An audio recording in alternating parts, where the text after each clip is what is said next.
નામ મહેશ પટેલ, હું સામાજિક કાર્યકર્તા છું અને પર્યાવરણ પ્રેમી છું. પહેલા તો આપના ચેનલના માધ્યમથી જે ગઈકાલે જે વિમાન દુર્ઘટના થઈ અને જે યાત્રીઓના મૃત્યુ થયું એનું શ્રદ્ધાંજલિ આપું છું.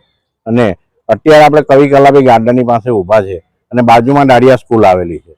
હવે કવિ કલાપી ગાર્ડનની અંદર મને ગઈકાલે ફરિયાદ મળી કે ભાઈ અહીંયા બધું દુર્ગંધો બહુ આવે છે. કોઈ કેટલા દિવસે મેં ફરિયાદ કરે કોઈ સાંભળતું નથી. એટલે અહીંયા આવી અને મેં જોયું તો બધી મરેલી માછલીઓ હતી. એટલે મરેલી માછલીઓના કારણે દુર્ગંધ ફેલાય છે. એ માછલીઓ કેમ મરે છે પ્રશ્ન જ નથી ઉકેલાતો. ને કોઈ પણ આરોગ્ય તંત્ર કે ગમે તે એ લોકો ફિલ્ડમાં ફરવું જ નથી. ફિલ્ડમાં ફરતા હોય તો ખબર પડે કે સમસ્યા શું છે. વારંવાર આ બનાવ બને છે. લગભગ આપણે આ બીજી વારના બનાવ બને છે ઉનાળામાં.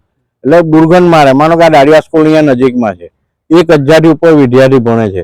કેવી રીતે ભણે? માનો એનાથી કોઈ રોગચાળો બીમારી ફેલાય તો બાળકોનું બી શું? અને ચાલવા આવનાર જે વોકિંગ માટે જે હેલ્થ માટે આવે એ લોકો હેલ્થની સુરક્ષામાં ખતરામાં છે.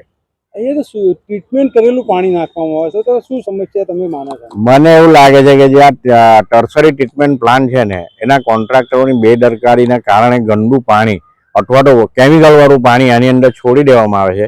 એના કારણે માછલીઓનો નાશ થાય છે.